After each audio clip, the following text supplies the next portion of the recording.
Good afternoon, everyone. Welcome back to the Summer Writers Institute Public Program Series. I'm Pat Matthews, Associate Dean at University College. The Summer Writers Institute is offered through University College, the Continuing Studies School of Washington University. This afternoon, Heather McPherson will lead a panel on publishing in literary magazines. And next Friday, Deborah Taffa will discuss adding sensory detail to your writing. You can hit the Summer Writers Institute website for registration information. A few logistics before we begin. Please use the Q&A button at the bottom of the screen to submit questions for our panelists. Use the chat button if you have other questions or concerns. And now I'd like to introduce our moderator.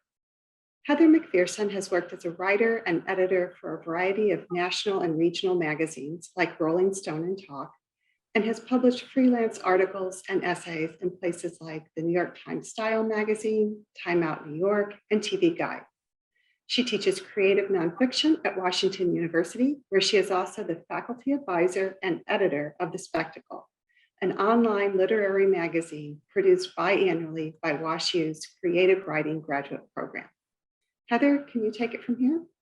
Yes, thanks so much, Pat. Welcome.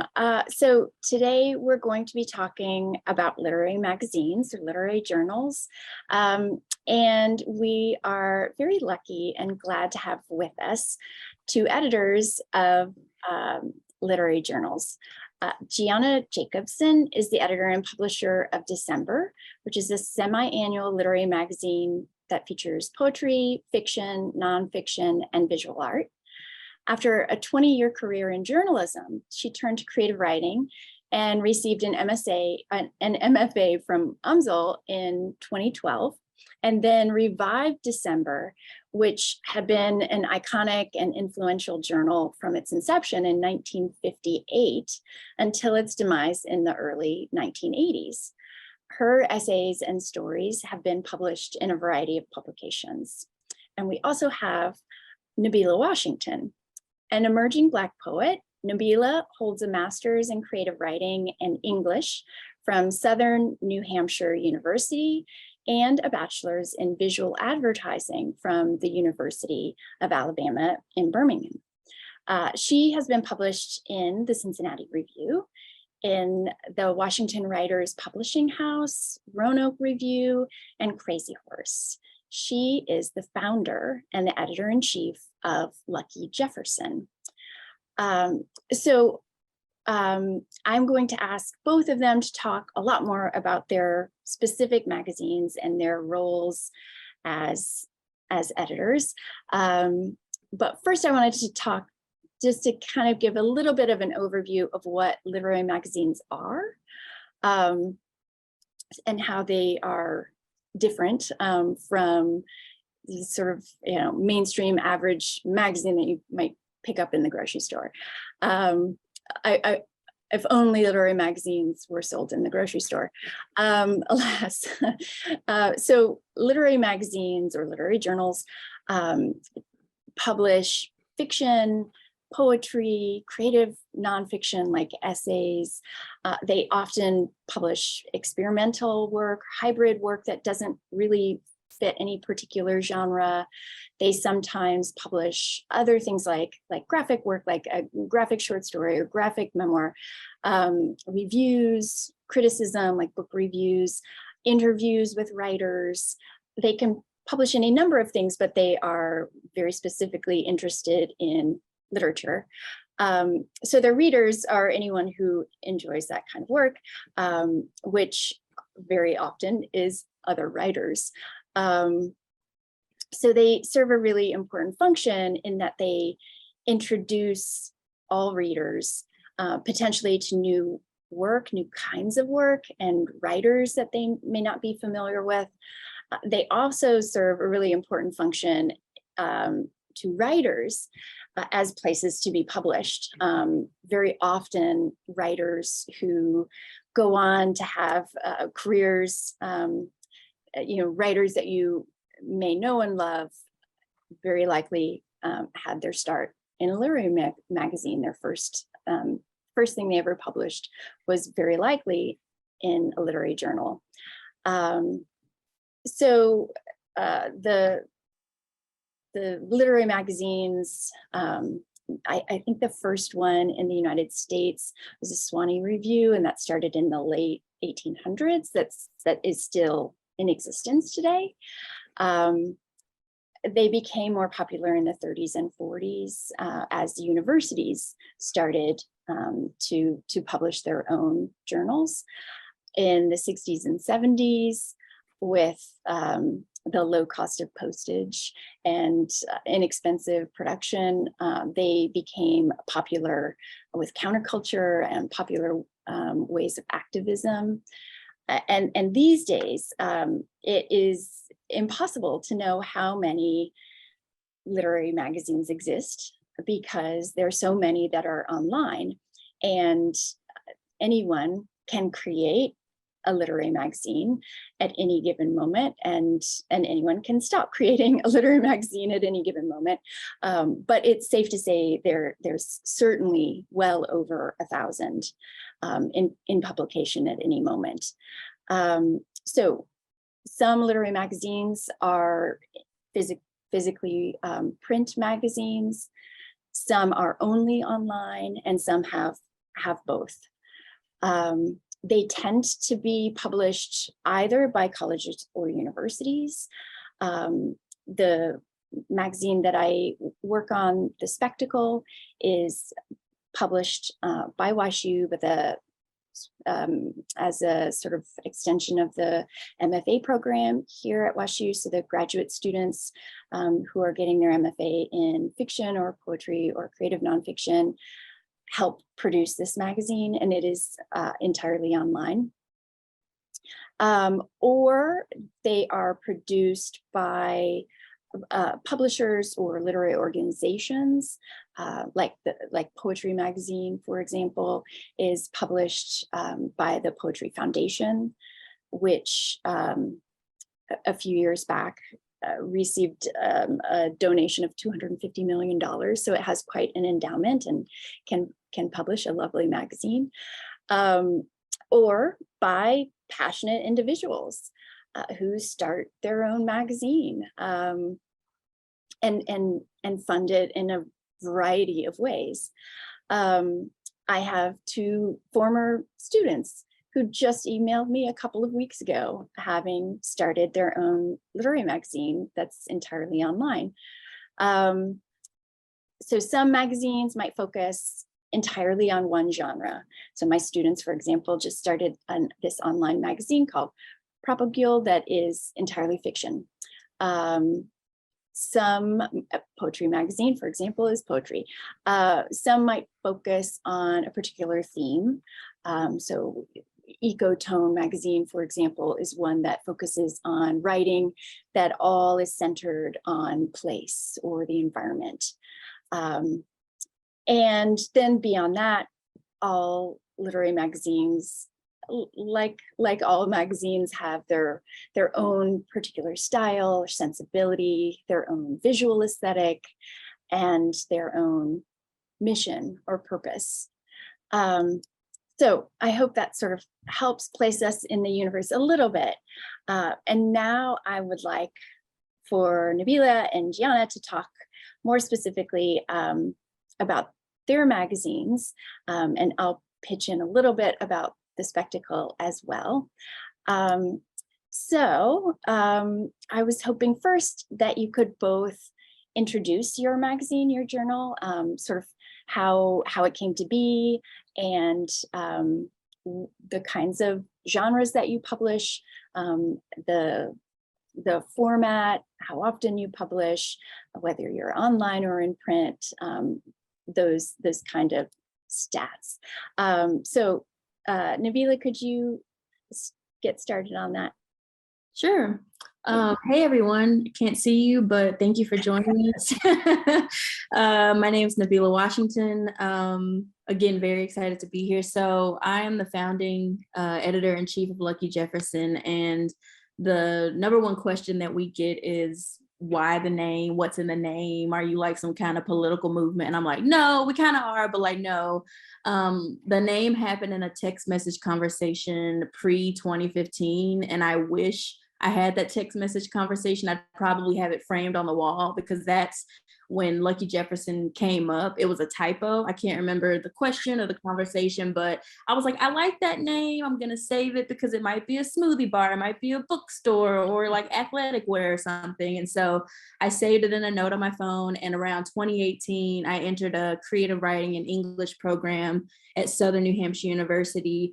And I realized, whoa, I don't know too many artists and writers, but I'm studying writing and editing. I'm getting better and more consistent at my craft. And so I decided to found that community, because originally I had studied visual advertising, which was just like a modge podge of communications and art history and different things like that. And so my network was primarily like communications and marketing people, some artists, but not necessarily in the way that I wanted to connect. And so in 2018, that's when I started thinking about Lucky Jefferson, but it wouldn't be until the fall or winter of 2019 that we would publish our first issue, Testament.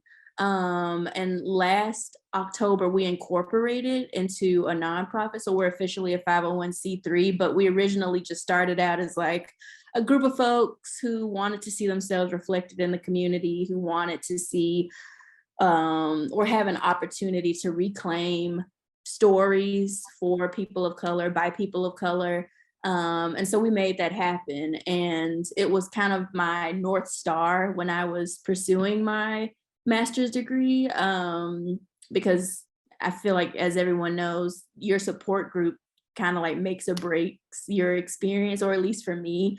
And so, as I said, we're a nonprofit now, but we primarily publish, when we first started, we primarily published poetry. We were like, no fiction, no creative nonfiction. I don't want to see it. We don't have the bandwidth. And now we publish poetry, fiction, creative nonfiction. I love receiving hybrid forms or experimental works like haikus and blends of different genres. Love that. We also accept artwork. We have a bunch of different collections. We have the 365 collection, which I'm actually going to share my screen because I'm a visual learner, so I like to see things. But this is the website. So we have a bunch of different collections. The 365 collection is kind of like for any type of genre. So if you don't feel like writing something specific to a specific theme, you would send the work that you already have to the 365 collection. We have Little Jefferson, which is an in the works type of thing, but it serves kids ages 9 through 13. We're trying to really build partnerships with schools and libraries and different things like that to take creative writing once it's been written and kind of piece it together into anthologies and books instead of having yet another creative writing program. And then we have Awake, which is our digital zine for Black writers, for Black artists. We do a lot of really cool work there. And I'm trying to see, we have a blog, we publish book reviews, we review books, and at some point we're thinking about starting a press specifically for Little Jefferson, which again publishes kids and teens ages 9 through 13. But yeah, that's pretty much us in a nutshell. We're for everyone. We try to be the spaces in the world that we don't see reflected in the media, that we don't see heavily published or mass marketed in bookstores and different things like that. And we're kind of in a renaissance and trying to really rejuvenate what it or recalibrate, I guess, what it means to partner with different places. So thinking about our partnerships with bookstores, we're trying to get into more bookstores. Thinking about partnering with different organizations, like we're working with the African Women's Center for Breast Cancer Awareness out in Baltimore to put together an anthology amplifying breast cancer awareness, but also highlighting stories by breast cancer survivors and those actively going through treatment. So different things like that, because we are a nonprofit now. I'm gonna stop there. I feel like I answered most of the questions, but hopefully that's great. Thanks, Nabila. Okay, terrific. Great, thank you. So, Gianna, your magazine, December, as I mentioned before, was started in 1958 and then closed up shop in the 80s, but you revived it. So tell us a little about that story and about what the magazine is now. Oh, you're muted, Gianna. Sorry. There. Is that better? Okay. I wasn't really looking for kind of something that would absorb my whole life necessarily, but I had finished my MFA and was kind of working in isolation up in my house. And, you know, being a writer is a lonely, isolating process, and it wasn't really healthy for me. So I was trying to look, really just looking for a literary magazine, and I had really enjoyed working on Natural Bridge at UMSL and was kind of just trying to be maybe a reader at another journal or do something else. And things weren't really going, you know, most of them are associated with a university and kind of have a closed circle. So just kind of kept doing my thing. And then I saw an ad in Poets and Writers that said December magazine is looking for basically a new home, some a college or university to take it over. I sent a message. I looked into it a little bit and I found that it had this great storied past. It was the first magazine to ever publish Raymond Carver, who was kind of a literary hero of mine. There were 6 US Poets Laureate who had had their first poem ever published in December. So I knew it had this history of taking writers at the very beginning stages of their careers and nurturing them and helping them to grow. And that was something I also had an interest in doing as part of this process. So I started a dialogue with the executor of the estate of the guy who had been running it for the last 40 years. And it's kind of a long story, but one thing led to another. And I brought it home and we got going with this revival and with the same real ethos that it had had the first time around, which is even though we do publish some established and well-known writers, our great joy is in discovering unheralded writers, either who have never been published before, who are struggling, and to look for work that maybe wouldn't find a home in a more traditional publication, either because of its length or its content or its experimental nature or whatever it is. We wanted something, a place where people who were writing something that was really important, that we felt needed to be seen, needed to be read, would find a home. So we do publish kind of multiple genres. I would say we have gotten some submissions of drama, some plays, and if it ever were, you know, we're open to anything. I would say that's the one genre that so far, I don't think it serves the work or the journal particularly well. It's work that's meant to be read and heard aloud, but never say never. But we've published lots of flash, both fiction and nonfiction, published a couple of almost novellas. We publish things that are very unusual and experimental in their format, a little bit of everything, some graphic stories, and we do publish 2 portfolios of visual art in every issue as well, because there are lots of ways to tell the story. And we do some work on our website in terms of our poetry contest. The winners, we have them do an audio presentation. So we're trying to get more into a little bit more dynamic work on our website too. We do have an ebook version. We're not online only in our content. Subscribers can subscribe to either the print journal, which comes out twice a year, or a digital subscription. But all the print subscribers can download the ebook version as well. And I think it's important to note that everybody on our staff who are reading submissions are also writers, including me.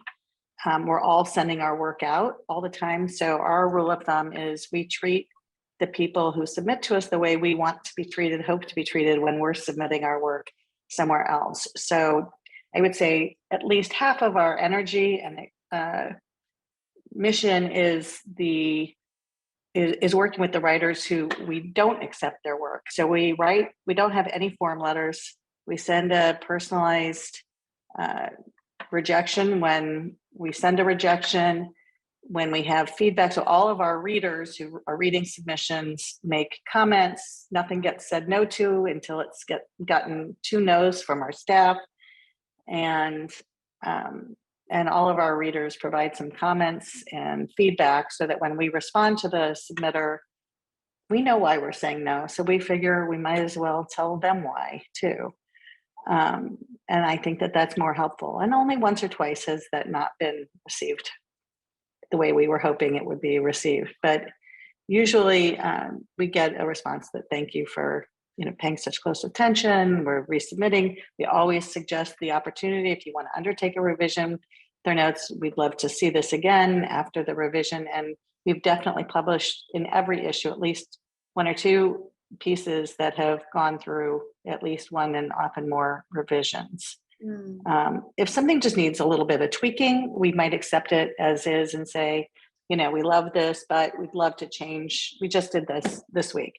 I think it needs to start in the 3rd paragraph, and those first 2 paragraphs don't really serve you well, but it's your call. If we don't care if the writer says yes or no, then we'll accept it and say, we're accepting it, but with this suggestion, but it's up to you whether you want to take the suggestion or not.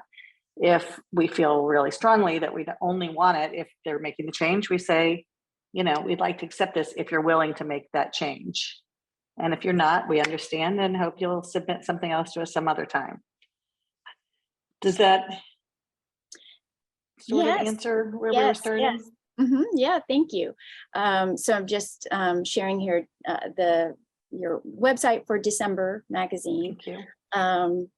Here it is. There's the latest issue. Yes, thank you.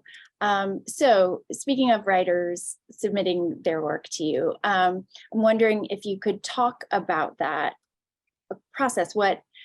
Where does a writer go to submit work to you? How do they get their work to you? Do they put it in an envelope? How do they reach you? What do they submit?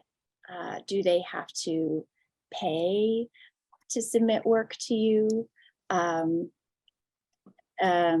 often, when, or is there a certain time that they can submit? All of those sort of things. So from the writer's perspective, what does it look like? How do they go about? You want me to answer this first? Sure. Yeah, okay. Mostly, well, first of all, we accept both online submissions we use Submittable as our submission software. You can send things in the mail too. We do charge what we call a transmission fee. It's not a reading fee. It's $2.50 per submission, which does not cover our cost to use Submittable. It's the way we can stay organized and have multiple readers who are in different places physically, have access to the work. Right. So Submittable. So we use Submittable. We don't charge the reading fee for subscribers. It's waived for subscribers, and it's waived often when people will contact us and say, I really want to send you my work, but I really can't afford the $2.50 fee. And we waive it and say, just send it through the submitter portal, the subscriber portal, and make a note that we've talked about this. But we do accept hard copy submissions in the mail, in the real mail as well. We read them. It's more difficult for us because we have to keep track of where it is physically. And also it makes it real, if we want our readers to read it, then we have to scan it and email it out. And it's a little bit more cumbersome, but it's fine. And the number that we get of hard copy submissions is much lower. So once somebody sends something to us, we have a genre editor who automatically gets it. We'll take kind of a first peek and then assign it to one of our readers. And as I said, nothing at December gets said no to until it gets said no to twice. So the first reader reads it, usually it actually will get 3 readers. And just to interrupt, when you say readers, you mean you have special Yes, there are associate editors who are on our staff who are reading submissions, and they're generally first eyes on a piece of work. And so usually 2 associate editors will read something. If they agree that it's a yes or agree that it's a no, then it goes to the genre editor, who sees if he or she agrees or disagrees. And then I read everything before it goes out, and I write all of the responses, the acceptances and the rejections. So I look at the notes that different people have put on their submittable forms over the course of its progress through our system. And only once have I vetoed or overridden there was one story that I just loved so much, and everybody loved it, but thought it was too long. It was the one novella that we published. And so that was more of a kind of a logistic decision than a content quality decision, but that's the only time we really work on consensus and interact with our submitters in a meaningful, diligent way. I mean, we've gotten to know submitters occasionally, sometimes so well, before we've accepted anything. You know, we go through a process with them and try to help them when the work warrants it. We couldn't do it with every submission, and not every submission warrants it, but I would say at least half of the submissions get at least a paragraph or 2 of kind of critique or feedback or commentary on what they've sent in. Always, if we're saying no, we can tell them why. So that if nothing else, we do that. And then once we try not to keep like a log jam of stuff in our queue. So we never accept more than 1 issue a head's worth. So right now we just put our first issue of 2022 is about to come out of the printer a little while late, because there is a global paper shortage going on, if anybody didn't know that. And then our printer got hacked by ransomware. So that was a problem. So we're a little late with this issue, but it's done and about to get mailed out. And we have probably half of our fall winter issue filled. And we have work in the queue that we're still reading. And once we're done with that, we won't accept any more until the next issue. So we never have work for more than the current issue and the next issue in going on. Okay, great. And the only other thing I would add is to suggest, and maybe I'm jumping ahead, but our guidelines are actually important. They say more than just, a word count or something like that. So we really ask people to read our guidelines carefully. We read blindly. So we have our submittable preferences set so that we can't see any information about the author until we're ready to respond. And that's important to us. We don't want to be swayed by, whether somebody's a previous contributor, or if it's somebody we know, or if it's somebody famous, or all of which has happened. And so when we see people's names and addresses right on the body of the work itself, we're obligated to say no, and we're rejecting this because your name was on it. Please submit again some other time. And I actually just got kind of a nasty note this morning from somebody who was upset that they'd gone to all the trouble to submit their work and paid the transition fee, and we're sending it away. But that's the only way to preserve the anonymity and the validity of our process. And it says pretty loud and clear on our guidelines not to include author information. It says it on our submittable site and on our website. So I would encourage everybody, when you're submitting, to actually read those guidelines very carefully, because it's little things like that that can just make a big difference. Okay, great. And I just want to say as well, the fact that you give responses to so many detailed responses to so many submitters, that they don't just receive the form letter that says, thank you, but no thanks this time, is, I think, quite unusual. Very unusual. Rare. That much, yeah. And can I ask how much time that takes you? A lot. A lot, which is why we're also a little behind now too. But but I think it's what sets us apart, and it's important, and it's really part of our core value. It kind of goes back to what I said at the very beginning, that we want to treat writers the way we want to be treated when we're submitting our own work. And it's not, it is time consuming, but it's not hard.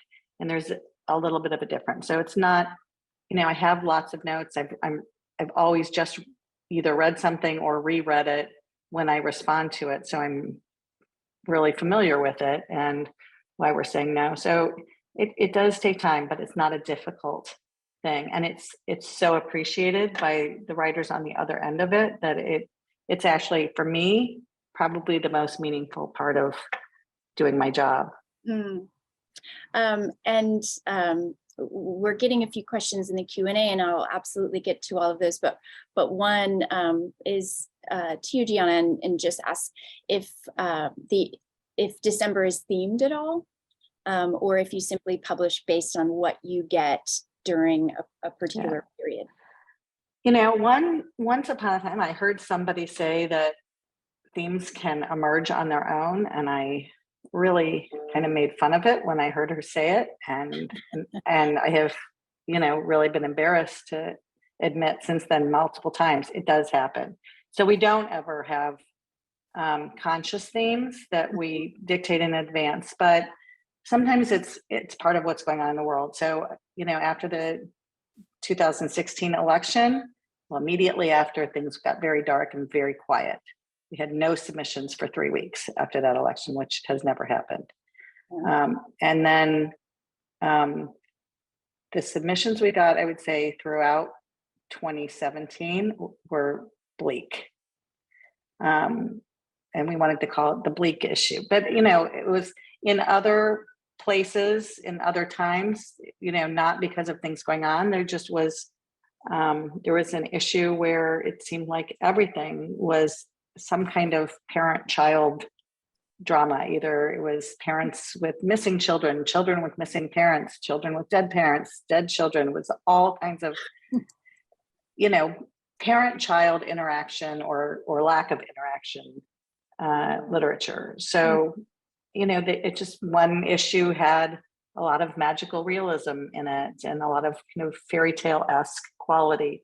So maybe that's a reflection on our sensibilities and mindset when we're reading. Maybe it's what's going on in society at a given time that readers are, writers are responding to in similar ways. It's kind of hard to know, but we don't ever kind of articulate a theme in advance. Okay. All right. Thanks. Nabila, could you talk to the same question? And thank you very much. One of the questions that I was hoping that we would get to was where to find journals, and Nabila has given us some terrific resources in the chat for writers who might be starting out, who aren't regularly reading any particular literary journals, and who are wondering, where do I find them? How do I know what's out there? So thank you for those resources. But your readers who are writers who might be interested in submitting to Lucky Jefferson, where do they go, and how does that process work for them?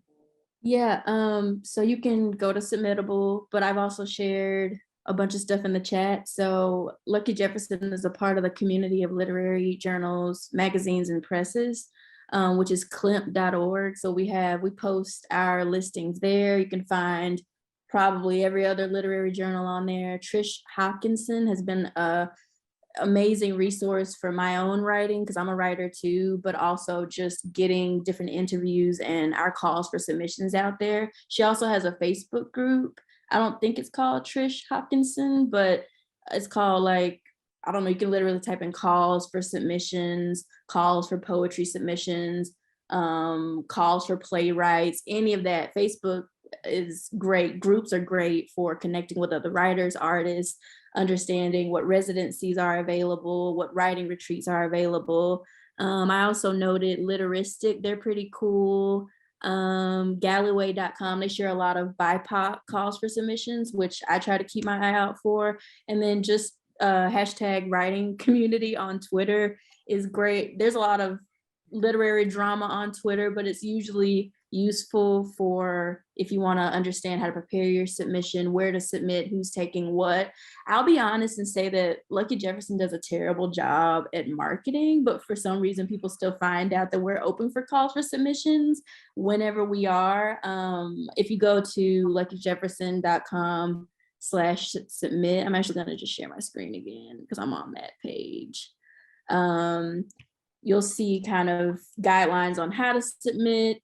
We tried to make it pretty scannable because I know people have a lot going on. We're living in challenging times. So if they just go to this page, they can figure out how to submit.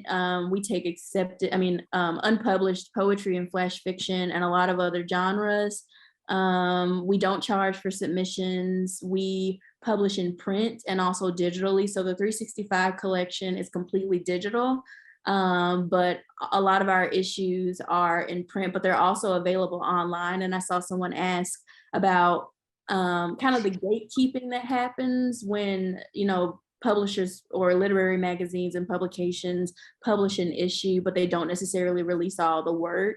A strategy that's helped me is if there's an author that you like or that you recognize within that specific publication or that latest publication, you can look them up because a lot of writers share their work. They'll do a screenshot or they'll take a picture of their piece in the issue. And so you can kind of get a sense of what might have been included in the issue if that issue is not available. And if you want to save cash, because that gets expensive buying issues that aren't necessarily available online, but we try to make sure our issues are mostly available. We re-release Cookout, which I think is our 7th or something issue.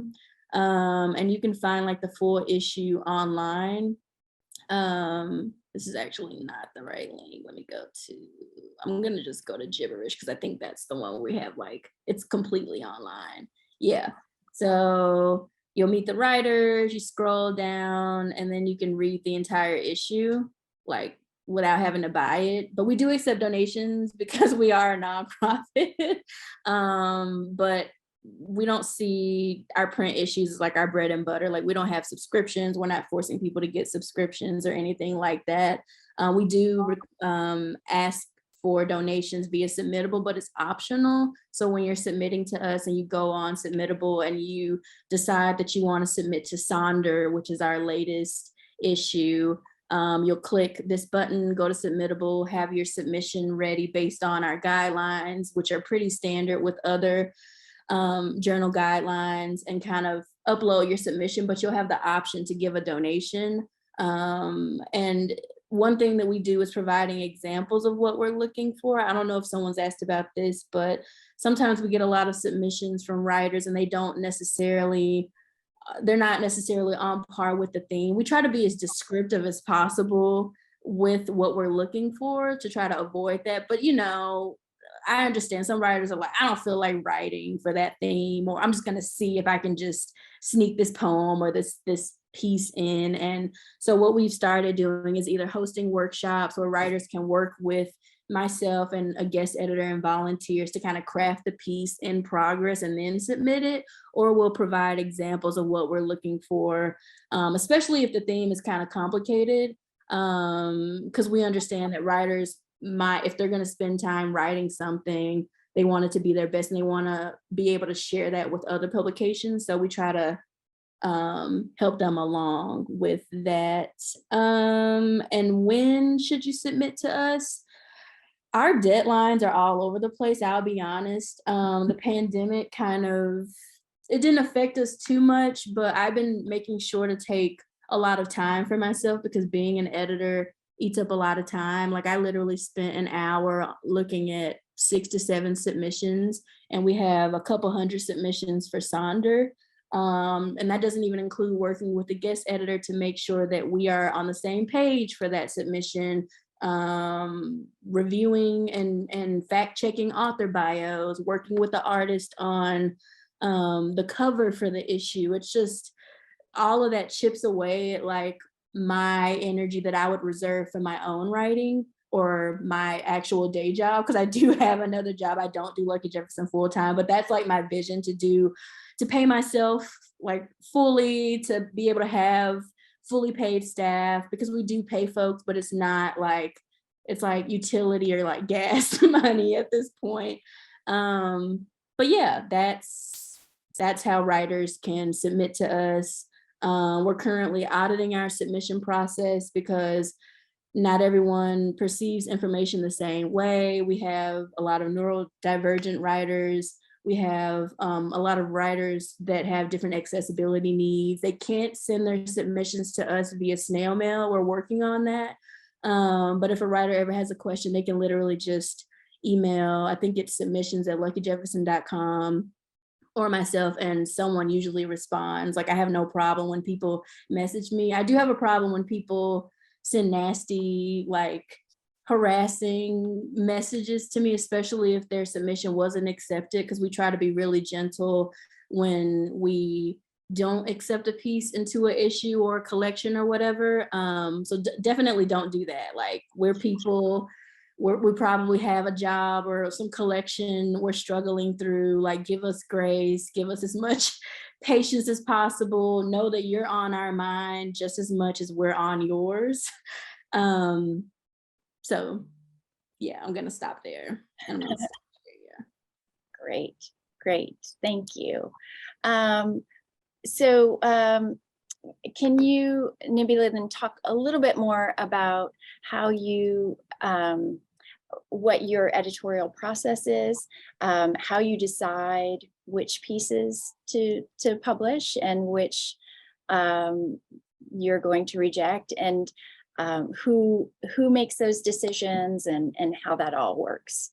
Yeah, so Lucky Jefferson functions much like a collaborative. So when I first started Lucky Jefferson, it was me and like literally my mom and like a couple other people, like a couple of friends. It's kind of how it starts, like a bunch of friends around a table. Maybe not that specific, but it literally was like that for me. And I was like, okay, let's do this thing. I don't know how I'm going to do this thing, but I want to do this thing. And now we have guest editors, we have editors that reach out to us, we have volunteers, we have a growing like roster of artists and things like that that support us. But for every issue, I choose to partner with a guest editor, especially a guest editor that brings additional perspective to the issue, because I don't know everything, and my point of view is always going to be limited to a certain extent.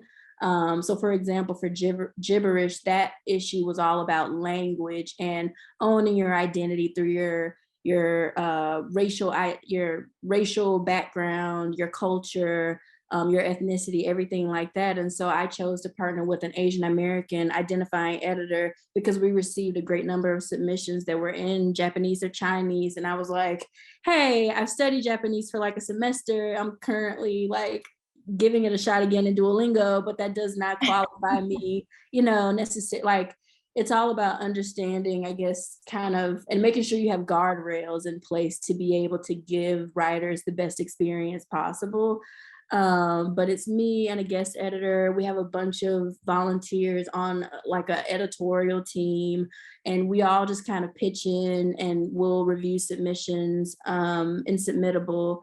And the way we review things is based on these numbers. So it's hard to explain from like an editor perspective because writers don't see it on their end, but we assign things numbers based on, if a writer followed directions, like, is their bio the 50 words that we requested, or is it 200? Are they like bragging and being egotistical? Like, that's like a turn off a little bit. Or have they followed the theme, or did they send us their entire memoir? Like, you get all types of things. And so we have like these guardrails and parameters in place, and our guardrails are people, but we also are looking for things in terms of grammar, rhyme and flow. How does a piece look structurally on the page?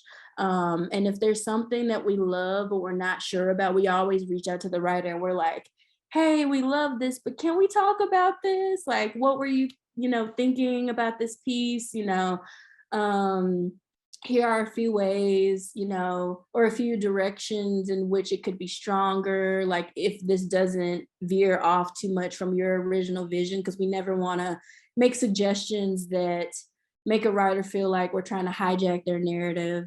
We try to try to preserve the dream and the vision that they had at all times. But once we nail down a submission for acceptance, we email the writer.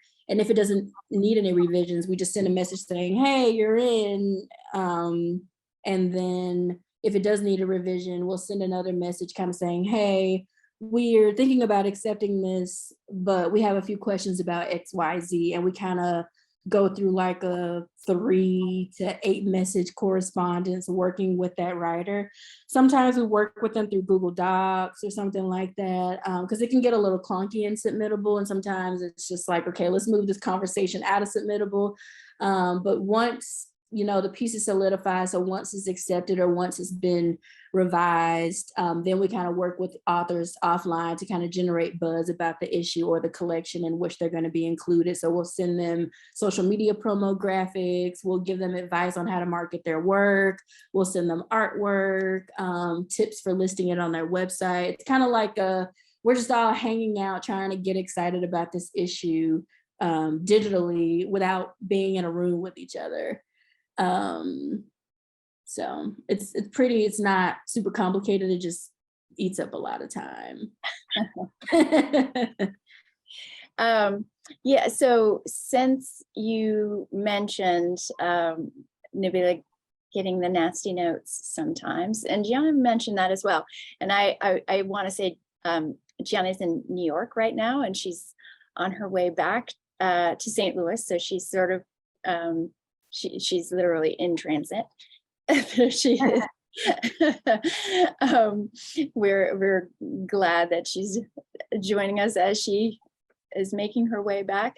But that reminded me, Nabila, that the idea of getting those nasty notes sometimes.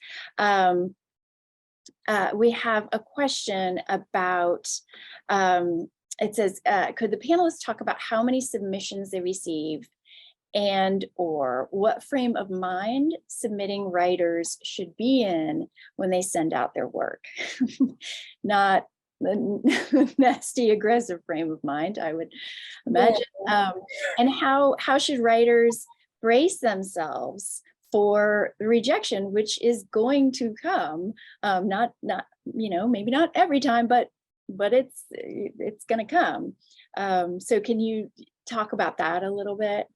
Yeah, I'm gonna answer this question from my writer with my writer hat on. So Yeah. I don't submit like that. Like I submit whenever I remember, because it's a lot of it's an emotional relationship submitting and writing something that you feel really good about and then sending it out in hopes that someone else likes it too and gets it.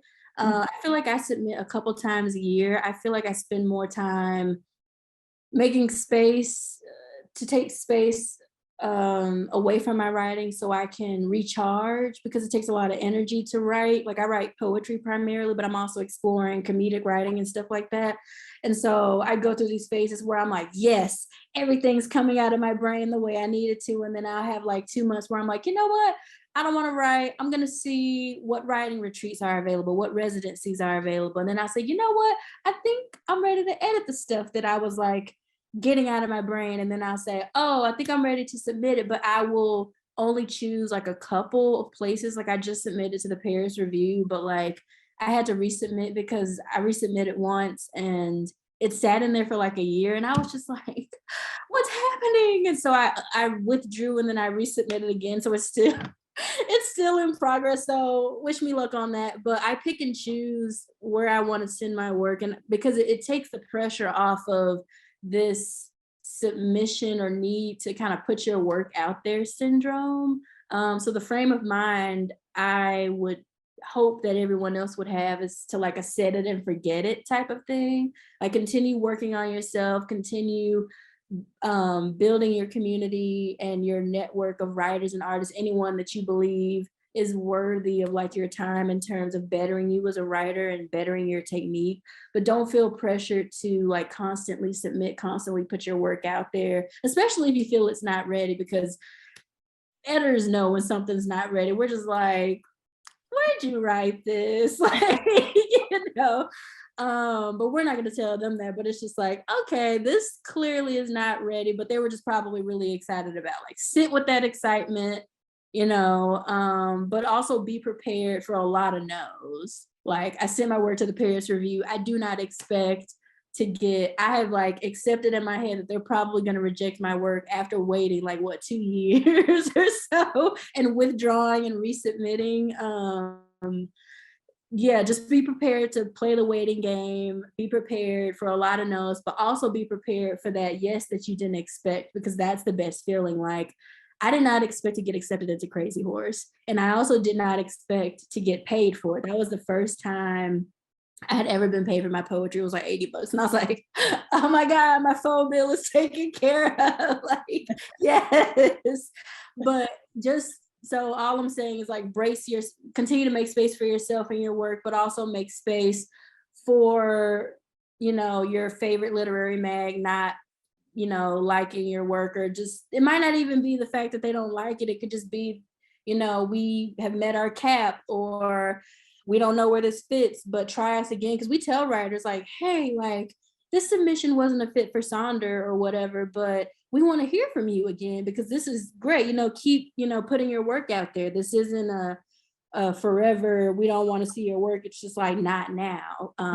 So be prepared for, the letdowns, but also be prepared to be like pleasantly surprised, because that's gonna, I can't even tell you, I had a fire under my butt when I got that check. I was like, yes, I can definitely pump out that collection now, because it's, yeah, but it ebbs and flows, and there's really no way, honestly, to prepare for rejection. It's like every time you think you're going to be prepared, it's just like, oh, like, really? They didn't like that. But, it happens. So there's no's.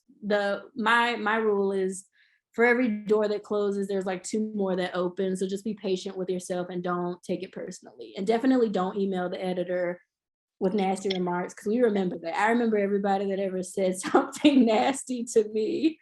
And I also remember the kind remarks. I'm like, oh, she'd be a great fit for Lucky Jefferson, because we try to be really nice, and so. Yeah. Great. Thank you.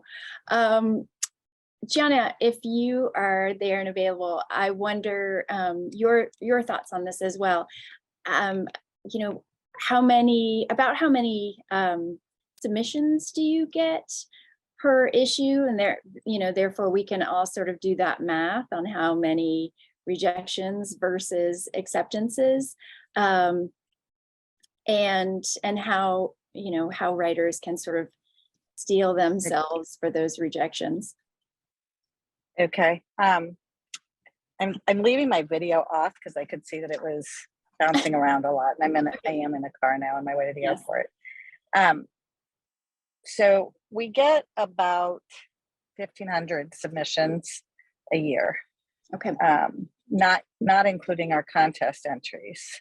So it's a pretty high volume. So I spend a lot of my time reading, and so obviously the percentage of work that we accept is relatively small.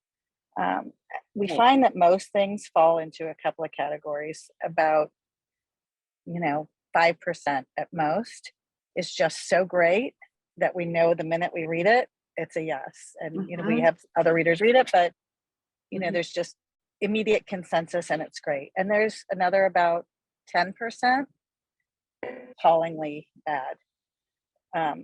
It's either offensive, which does happen frequently, or just so, just either poorly written or a bad story. But the rest of it falls into this big gray area in between, where we can see the merit, we can see either some writing skill, but it's a tired trope, or it's an interesting premise, but not great dialogue. So and in some ways it's frustrating. Oh no, Jen, I think that your sound is breaking up a little bit. But I hear what you're saying about the small amount of it's pretty apparent, especially if you're reading that many submissions. And we pay our associate editors we pay our contributors. So we really have a belief in compensating all the artists that are involved in the product. And that's part of why it takes more time for our editors to get through the submissions and provide that feedback that we give to the submitter. Yeah. But it makes it easier to see exactly what it needs. When you're reading that many submissions, it becomes very evident. And that's also why I think it's a great thing for writers to spend time reading submissions, because you can see what else is getting submitted out there. It informs your own work. And I think it's a really valuable tool for a writer to be spending some percentage of your time reading those kind of middling submissions, because when you can start to get good at seeing what's missing in somebody else's work, it also helps you be able to see what's missing in your own. And I think that's really valuable too. Yeah. I was wondering also what kind of advice you had for writers who may be starting out. And so it sounds like one piece of advice is not only to read published work that you might learn from or aspire to, but also to read a volume of work that is not published that might help you to learn about. Yeah, I think so too.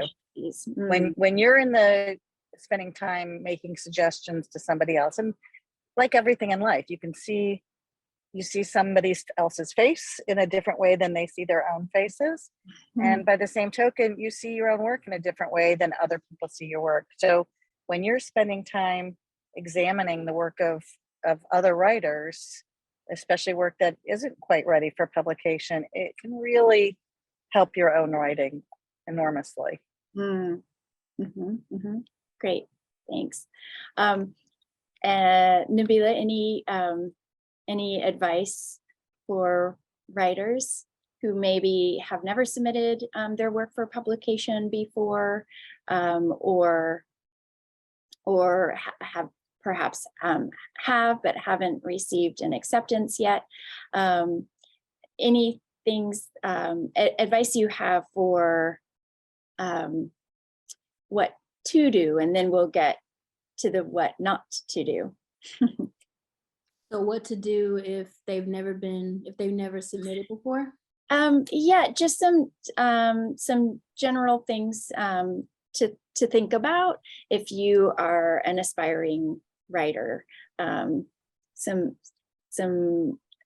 advice maybe again about sort of your mindset, but also are there things that might help your writing, the work itself?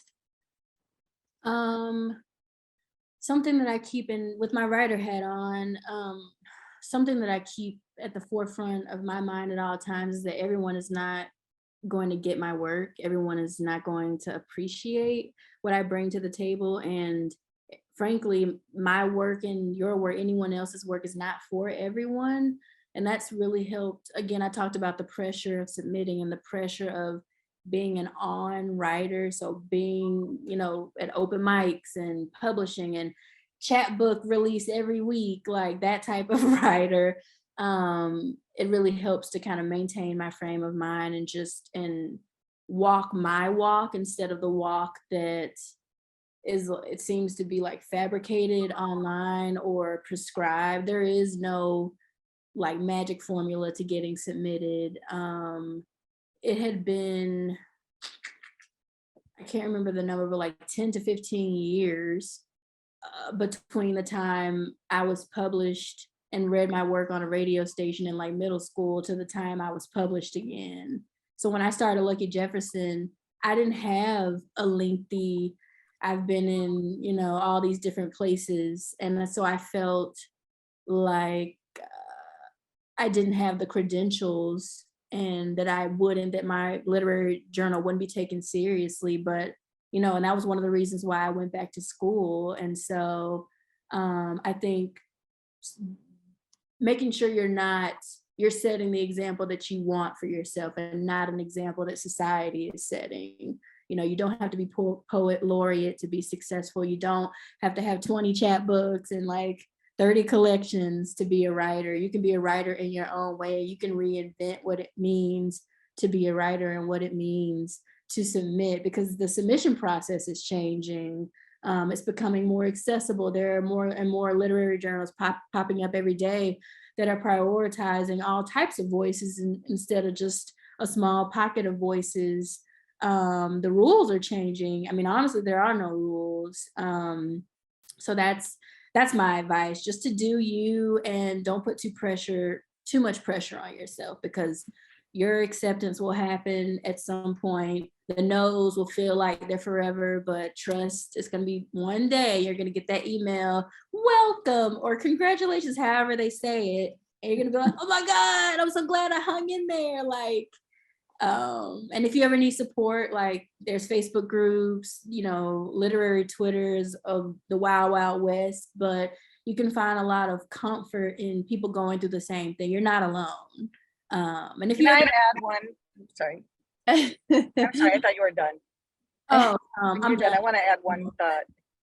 Yeah, Gianna. I agree with Nabila so much that there are so many new places popping up that are looking for new voices, to the point where I actually, first of all, you know, we don't see any information about the authors when they're submitting until we're ready to respond, purposely for that way, because we want to discover new voices and we don't want to be by where someone lives or who they are, what their name is. We want to be choosing based on the merit of the work and the work alone. The work stands for itself. But that said, I also think that that this is a really great time to be an emerging, new or unpublished or very little published writer. I think that most magazines, maybe not most, but a lot, and including December, but a lot of other editors that I've spoken with as well, we're really eager to discover new voices. So if this is somebody's first publication, I'm actually more excited to be publishing somebody for the first time than somebody who's already got a long list of credits. So I don't think it's necessarily that important anymore I do think the rules have changed, or the lack of rules that Nabila talked about, because it's not necessarily a better thing to have a great list of credentials. It's nice. And I'm not saying that just because you've been published 20 times, that doesn't mean we won't be your 21st. But I also think there's great merit into having something new to say and being the first one to say it, and not having been diluted out there already.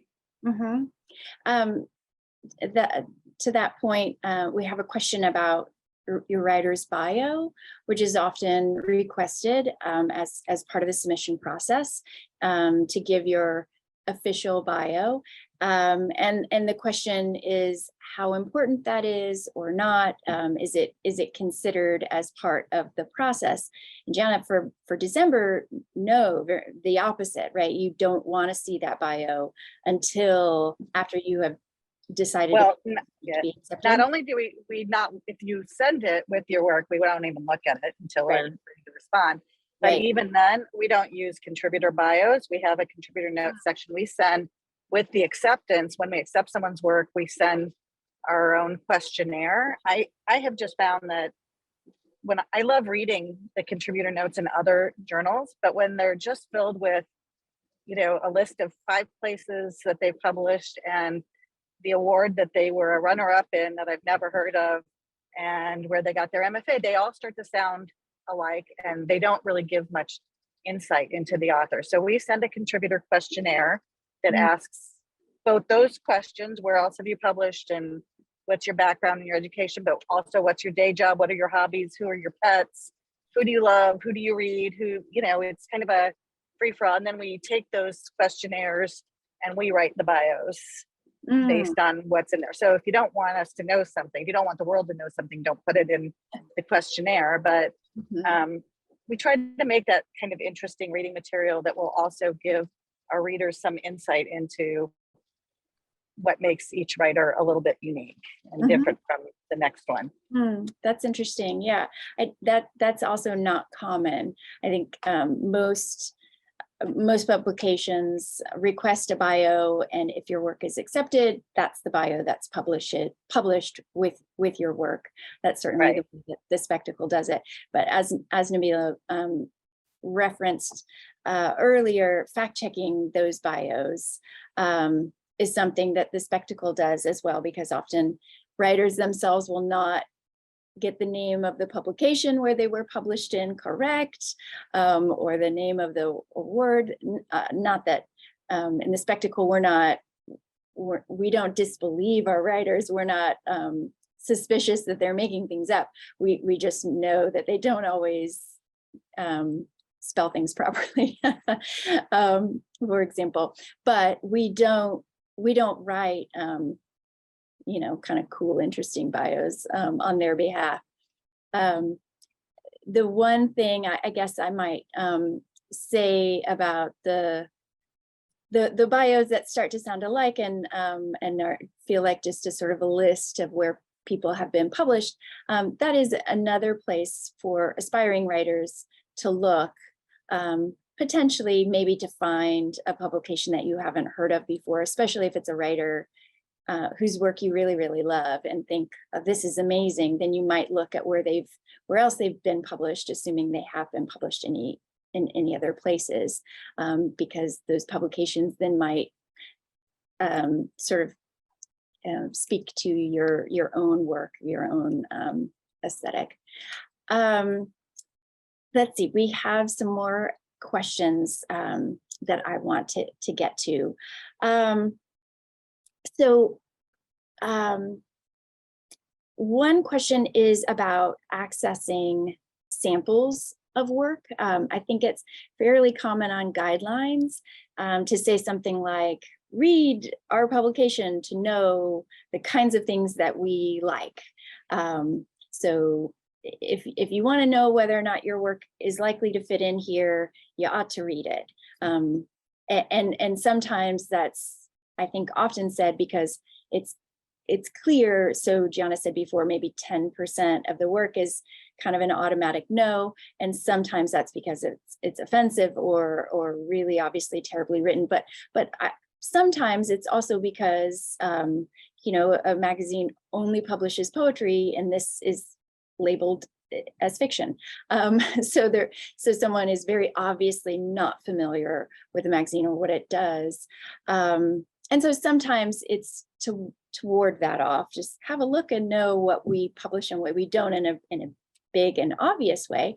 But sometimes I think it's also with this idea of you kind of get our sense and sensibility, the kind of stuff that we like, but sometimes it's hard to access that work. So if a publication isn't online and free, if they're not publishing the work for free, if there's a paywall, or if it's only print and you have to subscribe or pay to access, then how do you do that?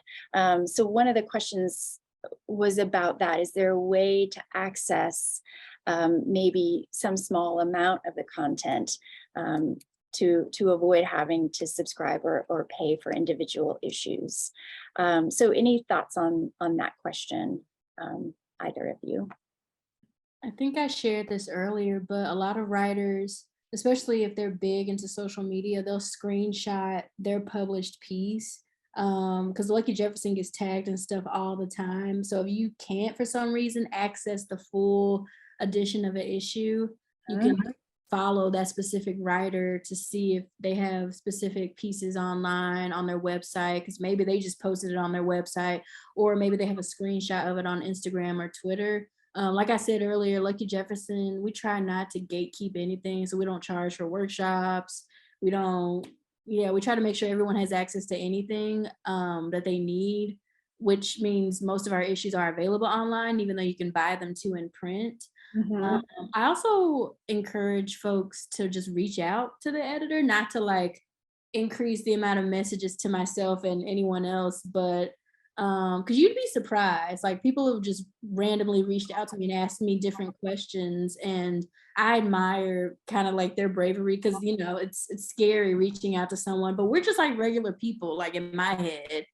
So if you ever have a question, or if there's ever something that you want to see, or if something's especially not clear on the website, because that's just gonna help inform whoever is managing the website in that particular publication, just reach out. And that's what they have, like their info at insert literary mag for. It's supposed to be, or at least at Lucky Jefferson, we want like a two-way conversation. Like, don't text me like 9 o'clock at night, but like definitely we want people to feel like they can DM us on Twitter or Instagram, or send us an email and just ask us questions, or even just for future guidance. I wouldn't recommend sending like a full-length novella or something like that. Be like, hey, give me feedback on this. Probably not going to happen. But if it's submission specific, or if there's like additional clarity around a theme, or if there's an author that you like and that they're included in that submission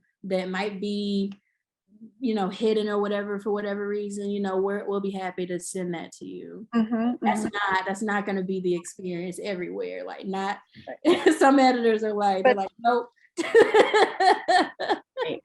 But it is similar for us too, that if anybody wants a back issue, we do charge, just because we need to cover the cost, or a print back issue, but any of our back issues are available digitally, and we'll send one to anyone. Our current issue, kind of the same thing, we'll charge for the current one, but any back issue, if somebody wants it, we just say, if you want to contact us, we'll send anybody a digital back issue. Which makes it easy. And we also try to, get them out and about in some places that they're available, at least in St. Louis, that there's always a copy at Meshuggah, there's always a copy at the U City Library. There's a few places that we put that on our website too, that you can stop and use a house copy in these locations. Right, great. Thank you. I would also add tabling events. Like, I know for Lucky Jefferson, like I literally give away copies like hotcakes, because literary mags also, or our issues also, function as marketing. So it's like, I could make money off of it. If you want to donate, that's fine. But this isn't our bread and butter. We have like other sources for that. You could hit us up at like a tabling event. Like, we might be at the Boston Book Festival in October, and I'll just be there with free stickers and different issues and stuff. So, not to say everyone does that, but I've had experiences where there's a press available at Printers Row Fest. I'm here in Chicago. I'm in Chicago right now, and they'll just be giving away stuff. So don't sleep on the book festivals, the table, the farmers markets. You just never know. Great. Thank you. I also have this question that says, could you speak to the considerations of first-time submitters needing to weigh publishing something or not? Because sometimes there are eligibility requirements for fellowships or residencies or grants that an emergent writer should be unpublished to get this residency or grant or something. And so weighing that, whether or not to be trying to be published versus trying to get something that requires you to be unpublished. Any thoughts on that? I'll start out by saying it makes me really sad that some residencies will exclude writers if they have like an MFA or an MA or something like that. Because when I graduated, I was like, all the doors are gonna open. I have my master's, like life is gonna be great. And went to apply for this residency, and it was like, no, you have a degree and two at that. So I would say weigh which one has the most, potential to exacerbate growth, for your writing journey or for your material. If you think a grant or a residency is going to get you farther along than being in the Cincinnati Review, then go with that. That's kind of how I think. I mean, it's kind of too late for me now. I'm like excluded from like 90% of the residencies and stuff, even workshops, they're just like, we don't want anybody that's ever been published. And I'm just like, what was the point? Like, I don't understand. I need to be published and I need this degree, but then you're telling me you don't want. So yeah, just weigh which one is going to be better and for you and for the goals that you have. That's all out there on that. Okay. A follow-up to that was if someone is published in a literary magazine or platform, what rights do they have? So there have been several questions about this, about issues of copyrights. Who holds the copyright? If you get published somewhere, can you still publish, have that piece on your own personal website or something, or future publications or an anthology or a chapbook? So could you speak to that in terms of Lucky Jefferson's, how you deal with rights, and also maybe what you know from your own publishing history, or how you know that other places deal with that? Yeah, I think I put this in the chat. I've been trying to respond to Q&A, but at Lucky Jefferson, we ask for first worldwide print and electronic rights, which basically means we want to be the first ever to have had your work a part of like our growing archive. So that means we're the first to publish it in print and we're the first to publish it electronically. So if you have like a poem on Instagram, we probably wouldn't accept it, because some people, that teeters the line of publication. But for me, if you put it out there, it's published. So if you have a poem that was published digitally with Taco Bell Quarterly or something like that, but it wasn't in print, it's like, yeah, we're still not the first. We want to publish it all the way around on social media, in print, on our website, email, everything. And then thereafter, it's yours to do whatever you want to do. We also ask for permission, like indefinitely, to just promote it occasionally, keep it a part of our website, but it's not, this is our poem. It can never resurface and be in another literary magazine or whatever. Like if you wanted to include that poem as a part of your collection or a chapbook, you totally could. If you wanted to submit to a grant where, and they asked for poems, you could.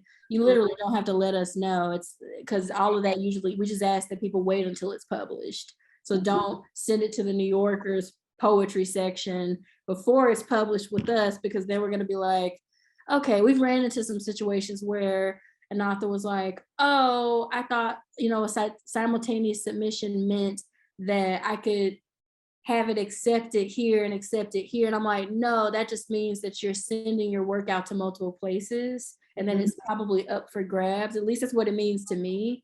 It's up for grabs with me, with XYZ, but we want to be the first to ever put it out there into the world, to produce it and disseminate it and stuff. Yeah.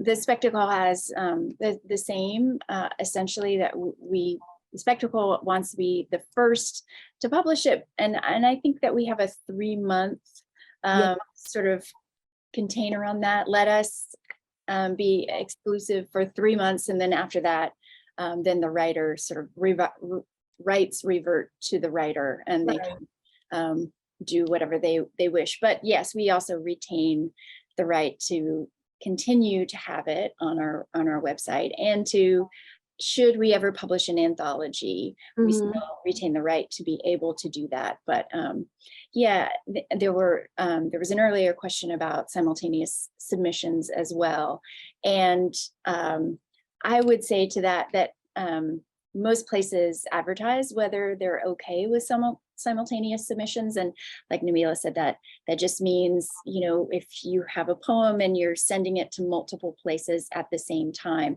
But most places that do allow that, and many do, they simply ask that if it is accepted somewhere else, that you retract your submission, so that you don't get into this situation where, which we should be so lucky that our work is accepted at multiple places, and then we have to decide where to have it published. But that sounds like a wonderful problem to have. And it is, of course, unless you're aggravating editors in the meantime. Well, it's sad when it's happened to me. I'm like, oh my God, we got this poem. Yes. Like the confetti falls, and then the writer's like, actually, I forgot that I submitted it to Tri-Quarterly Review, and I'm just like, no. But sometimes I'll go back through the submission and I'll say, hey, I like this poem. Is this poem still available? Like sometimes the whole submission is great, and it's like, I don't want to cut off that writer's ability to be published in multiple places. So if those, if one other poem is available, then I'll accept that one. It's like, yay, hooray for you. But like, I still want a piece of your submission. That doesn't happen too often, but like, sometimes we can be a bit thirsty with poems and flash, whatever. If the piece is good, we're going to do what we need to do to get it. The other day, I started going through submissions for Sonder, and there was this standout submission already. Like I wasn't even like thick into reviewing, and I like messaged the guest editor and I said, oh my gosh, can you please let me know what you think about this? I was like messaging everybody. I was like, everybody, let me know what you think about this. And I sent a message to the writer. I said, hey, thanks so much for your patience. Quick update. We're still going through the reviewal process, et cetera, but we love these 3 poems. We love your narrative prose, blah, blah, blah, blah, blah. I was like, have you sent these to any other places? And they were like, yes, I've submitted this. Because in their submission, it didn't say if it was a simultaneous submission. Yeah. So we wouldn't have known, but luckily I read it and I was like, okay, thanks for letting me know. And so I went back, me and the guest editor and a couple other people like came to a conclusion about which poem we wanted. And we got back to her like within 48 hours. So sometimes it's as simple as this is a simultaneous submission on the writer end, but then if an editor really wants it, like they'll go after it. Yeah. Information. Yeah, I'm glad that you bring that up, Nabila, and your enthusiasm about the work, that when you find something you really love, that you're a champion of it, and that you're excited about it and you really want to get it. So we have a question about payment. How are you paid for this? How are writers paid? Do you have a system where you could have someone help you with the writing? Do I have to have it copy edited before submission? So let's talk a little bit. We don't have a lot of time left, but let's talk a little bit about money. Yeah, so unfortunately we only pay one group of folks, and that's the Black identifying writers, through our Awake collection, which serves Black writers and artists. I think we pay like $15 a pop, but we're increasing that to $25 to $50 for this next issue that we haven't released yet. We don't pay anyone else, but we also don't charge for submissions. All submissions are free. If we do charge for submissions, it's because like we've had a call for submissions open for like 2 months, because historically we try to give writers more than a month, so at least 2 to 3 months, maybe 4 months to get their work in. So I'm like, if you don't have your poem in at this stage, so sometimes we'll charge like $2 and we call it a last call submission, but you don't have to pay anything to submit with us. You don't have to pay for the workshops, any of that. But because we are a nonprofit, we've won 3 grants so far. So I'm aiming to pay myself a little salary. I have an internship coordinator that manages our intern and creative arts programs, which produce a lot of our in-house artwork. I'm paying her currently, nothing life-changing yet. But in the future, I want to be able to pay everyone, anyone that I even want to pay people for submitting. I know that sounds crazy, but I want to pay people for their time. And I feel like I've seen a literary magazine or someone doing something like this. It's kind of like inviting a speaker or someone. I want to pay folks for even just thinking about Lucky Jefferson. So I don't know what amount of money we'll need for that, but I want to pay our interns. I want to pay the writers.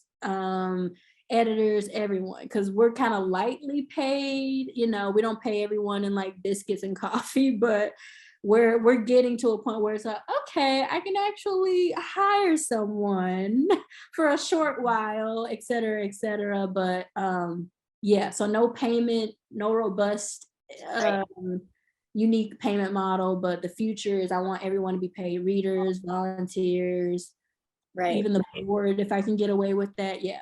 Yeah. I'll say I had a student, actually, I mentioned the two students who just started their own online journal, and one of them said to me last year when he was my student, I just don't understand the business model.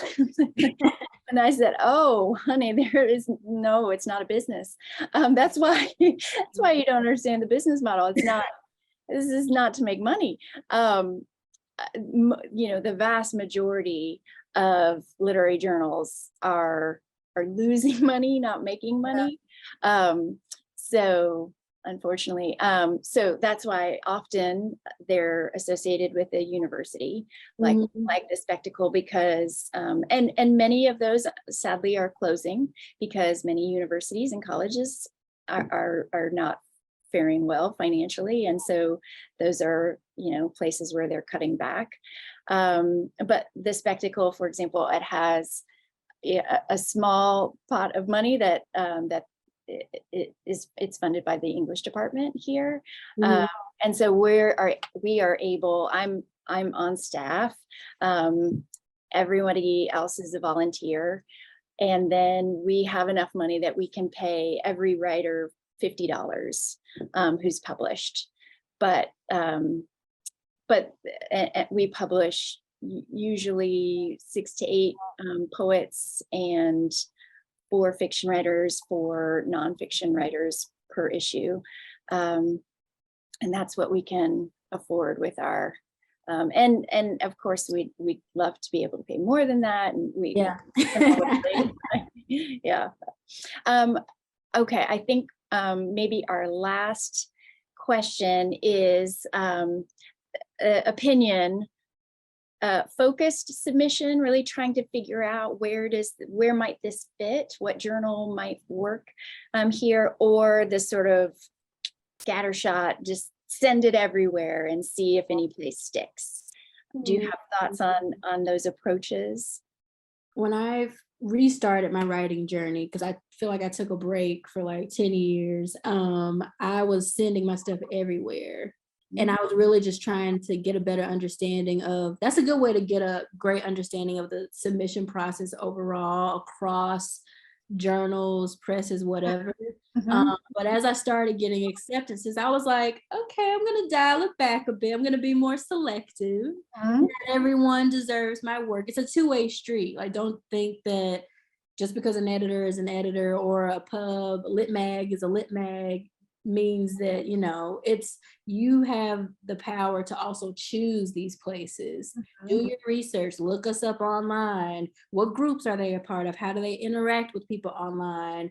What type of content do they share when they're not an editor? What do they do during the day? What are their other interests? I would say social media is going to be your biggest research tool and your biggest power tool to be able to determine who deserves your work, because the power is in your hand as much as it is in my hand. So I don't know if that answers your question. I mean, I say be as intentional as possible, because not everybody deserves your work, and you have to be really careful. There are a lot of lit mags popping up that scam folks. They'll set up shop, charge you $15 a pop for your submission, never publish it, or they'll publish it and it'll be in like a Word doc. Like, if you go deep into literary Twitter, you can uncover, like, there's been some drama, like some viral drama. And I'm just like, oh my God, like, this was just supposed to be like a fun thing. And it's like, I'm out here protecting people and like trying to make sure lit mags don't get a bad rep. So definitely do your research, be intentional. If you want to send to like 5 to 6 places, even more than that, just make sure you keep up with it, because I've definitely submitted to a couple places simultaneously, and then they didn't get back to me until like a year later, and they're like, congratulations. And I'm like, oh, that poem's gone, So, bad on them for getting back to me so late, but make a list, use Duotrope to manage your submissions, start a spreadsheet, start a email to yourself, a note to yourself on your phone. I don't know, but yeah. Great. I think that we're out of time, Pat. Yeah, Heather, I just want to thank you and Nabila and Gianna. I hope she has safe travels back to St. Louis. This was really terrific. I can see the comments from people in the chat who really appreciated your insights and really just getting the perspective of an editor. I think it really humanizes the whole process. So thanks so much to all of you, and we hope to see people next Friday for our final talk in the Summer Writers Institute Public Series. Good afternoon. Thank you. Thanks.